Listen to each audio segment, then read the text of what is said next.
السلام علیکم ورحمۃ اللہ وبرکاتہ۔ میں محمد ہارون اور آپ دیکھ رہے ہیں ہمارا چینل ہارون چودھری۔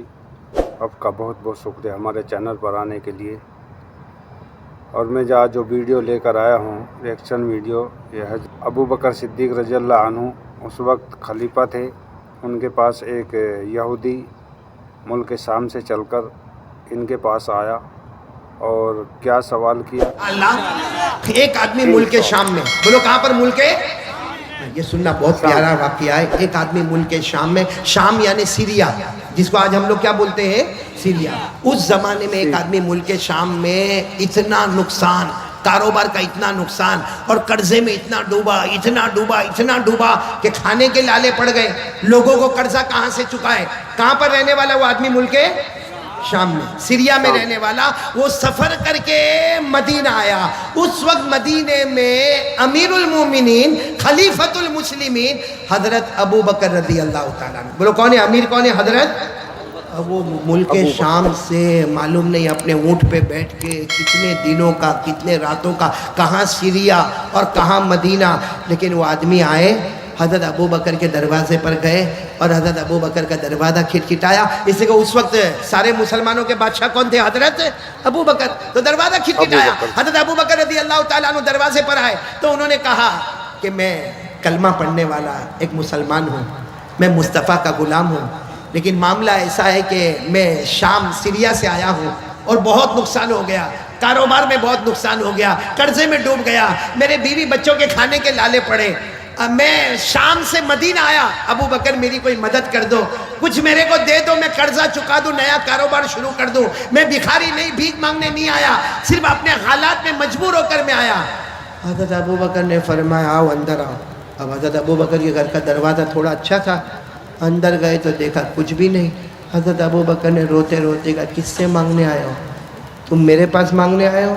یہ سوچ کر مانگنے آئے ہو کہ میں مسلمانوں کا بادشاہ ہوں، امیر ہوں؟ ارے 2 دن ہو گئے میرے گھر میں کھانے کو نہیں ہے، 2 دن ہو گئے میرے گھر میں کھانے کو نہیں۔ تو وہ آدمی کہنے لگا پھر میں کہاں جاؤں گا؟ میں تو مدینہ آیا تھا، یہ سوچ کر آیا تھا کہ حضرت ابو بکر میری مدد کریں گے۔ سننا حضرت ابو بکر کیا فرماتے؟ ایک کام کرو، عثمان کے پاس چلے جاؤ۔ حضرت ساتھ میں بولو کن کے پاس چلے جاؤ؟ حضرت آواز ابھی بھی نہیں آ رہی، بولو کن کے پاس چلے جاؤ؟ حضرت عثمان۔ کہنے لگے میں تو عثمان کو پہچانتا نہیں ہوں، آپ کچھ لکھ کر دے دو تو میں چلے جاؤں گا حضرت عثمان کے پاس۔ حضرت ابو بکر نے فرمایا میرے لکھنے کی کوئی ضرورت نہیں ہے، بلکہ ان کو کہنا بھی نہیں کہ ابو بکر نے بھیجا ہے، لکھنے کی بھی ضرورت نہیں، اور عثمان کو کہنا بھی نہیں کہ ابو بکر نے بھیجا ہے، صرف جا کر وہاں جا کر اتنا کہہ دینا میں غریب ہوں، مصطفیٰ کا غلام ہوں۔ کوئی بھی مصطفیٰ کا غلام آ جائے عثمان کی سخاوت شروع ہو جاتی ہے، بولو سبحان اللہ۔ تو انہوں نے کہا لیکن میرے کو تو بہت بڑی رقم چاہیے۔ سنو انہوں نے کیا کہا؟ مجھے تو بہت بڑی رقم چاہیے۔ کیوں بڑی رقم چاہیے میرے کو؟ اس لیے کہ میرے کو قرضہ بھی ادا کرنا ہے، نیا کاروبار بھی شروع کرنا۔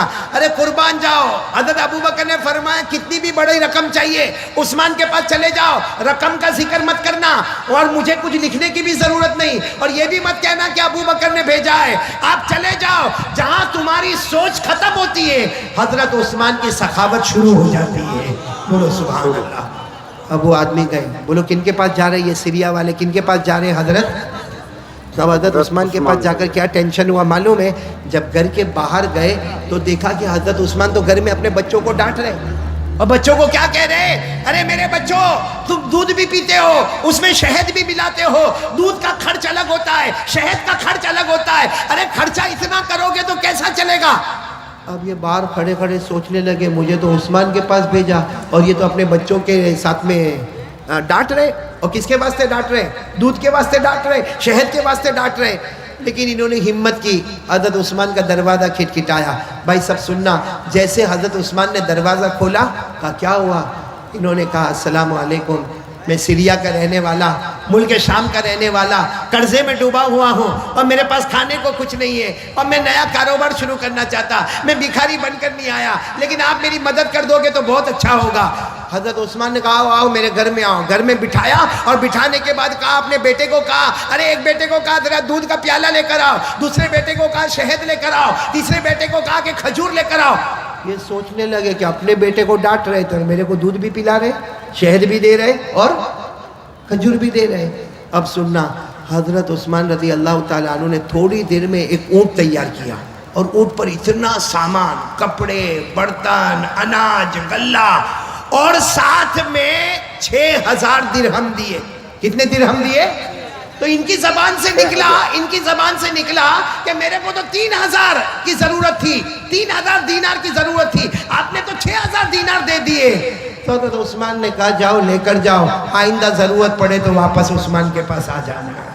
اب مجھے جو بات بتانی وہ سنو، میں نے یہ واقعہ کیوں سنایا؟ جب وہ جانے لگے تو حضرت عثمان نے کہا کہ جا رہے ہو؟ تو انہوں نے کہا بہت بہت شکریہ، میرے کو تو مل گیا، کپڑے بھی مل گئے، برتن بھی مل گیا، اناج بھی مل گیا، سواری بھی مل گئی، اور میرے کو 6000 دینار بھی مل گئے، میرے کو تو سب مل گیا، میں جا رہا ہوں اور آپ کا بہت بہت شکریہ۔ تو حضرت عثمان کہتے میرا شکریہ مت ادا کرو، ابو بکر کا شکریہ ادا کرو جنہوں نے تمہیں یہاں بھیجا ہے۔ تو انہوں نے کہا میں نے تو آپ کو کہا بھی نہیں کہ حضرت ابو بکر نے بھیجا ہے، آپ کو کیسے معلوم؟ حضرت عثمان نے کہا ہم مصطفیٰ کے غلام ہیں، ان آنکھوں سے کم دیکھتے ہیں، ان آنکھوں سے زیادہ دیکھتے ہیں، ہم ان آنکھوں سے بصارت سے کم دیکھتے ہیں، ہم دل کی آنکھوں سے دیکھتے ہیں کہ کون کیا سرمایہ لے کر آتا ہے۔ خیر اچھا میرے کو بتاؤ ایسی سخاوت آج کوئی کرے؟ ارے بولو نا، ہمارے کھڑئی میں کوئی کرے؟ ارے کوئی کرے ایسا ہی؟ آل اوور انڈیا میں جاؤ کوئی ایسی سخاوت کرے؟ نہیں کرے۔ لیکن ایک بات آپ کو بتاؤں، یہ عثمان اتنی بڑی سخاوت کرنے کے بعد جب حضرت ابو بکر رضی اللہ تعالیٰ عنہ کا انتقال ہو گیا، امیر المومنین کون بن گئے؟ حضرت عمر۔ حضرت عمر رضی اللہ تعالیٰ عنہ شہید ہو گئے، ان کے بعد میں امیر المومنین کون بنے؟ بہت پیسہ، بہت مال دولت۔ ارے جب حضرت ابو بکر کے زمانے میں حضرت عثمان کے پاس اتنا مال و دولت تھا، اب تو حضرت عثمان خود امیر المومنین بنے ہیں، سارا بیت المال ان کے پاس میں ہے، ساری زمین کی دولت ان کے پاس میں ہے۔ لیکن یہی حضرت عثمان پورا مجمع سن لو، رات کے سناٹے میں قبرستان جاتے تھے۔ بولو کہاں پر جاتے تھے؟ اور جا کے اتنا روتے تھے، اتنا روتے تھے، آپ کی داڑھی مبارک سے آنسو کے قطرے ٹپکتے تھے۔ اور ایک دن نہیں، ہر رات کو جب پورے مدینے میں سناٹا ہو گیا، حضرت عثمان چپ چاپ اپنے گھر سے نکلتے، قبرستان جاتے اور قبرستان میں داخل ہو کر اتنا روتے کہ آپ کی داڑھی مبارک سے آنسو کے قطرے ٹپکتے۔ ایک مرتبہ تو کسی نے قبرستان میں ان کو پوچھا کہ عثمان آپ کے سامنے جنت کا تذکیر آتا ہے، آپ اتنا نہیں روتے؟ آپ کے سامنے جہنم کا ہولناک آتا ہے، آپ اتنا نہیں روتے، لیکن قبرستان میں آ کے آپ کیوں روتے؟ سنو پورا مجمع سنو، حضرت عثمان روئے اور روتے روتے فرمایا میں نے میرے نبی صلی اللہ علیہ وسلم کو کہتے ہوئے سنا کہ قبر آخرت کی منزلوں میں پہلی منزل ہے۔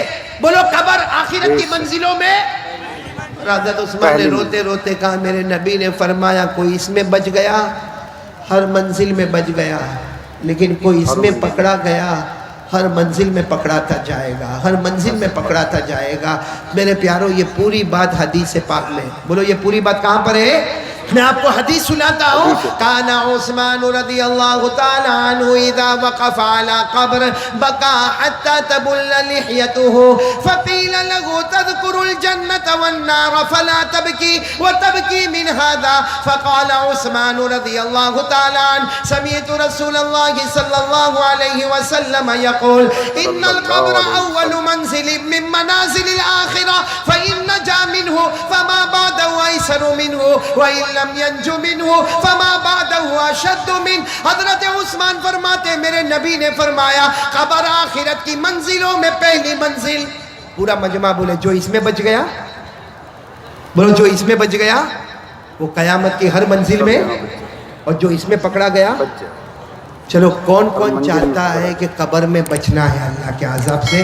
بس آخری بات، قبر میں جانا ہے کہ نہیں جانا؟ نہیں پورا مجمع بولے بھائی جانا کہ نہیں جانا؟ میرے کو بھی جانا ہے، آپ کو بھی جانا، میرے کو بھی مرنا، آپ کو بھی مرنا۔ ارے میرے پیارو، غسل کا پانی میرا بھی اور آپ کا بھی تیار ہوگا، کفن کا کپڑا میرا اور آپ کا دونوں کا تیار ہوگا، ہم سب کو جنازہ ہمارا اٹھے گا، اور جب ہمارا جنازہ اٹھے گا ہمارے گھر والے روئیں گے اور ہمیں قبرستان لے جایا جائے گا، اور قبر کی اندھیری رات میں ہمیں قبر کے اندر اتار دیا جائے گا۔ سب کو جانا ہے نا قبر میں؟ اب کون کون چاہتا ہے کہ قبر کے عذاب سے بچنا ہے؟ ایک کام اللہ کی قسم، ادھر دیکھو 5 منٹ، ایک کام کے لیے تیار ہو جاؤ، میں اللہ کی قسم سارے علماء کے بیچ میں کھاتا ہوں، ایک کام کر لو،